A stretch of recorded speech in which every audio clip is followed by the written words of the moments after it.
the main victor of the Battle of Britain. Royal Air Force had at that time 32 Hurricane squadrons in service with Fighter Command, compared with just 19 Spitfire squadrons.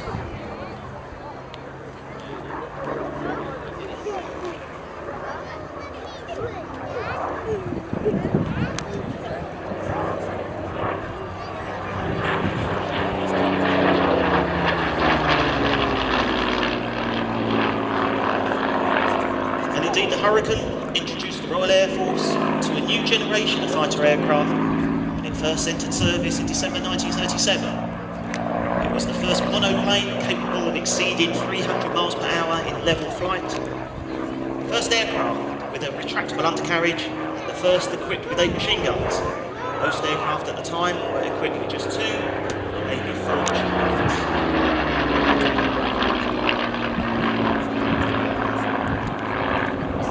Oddly, Andy, after you said all that, the Hurricane represented the end of the line.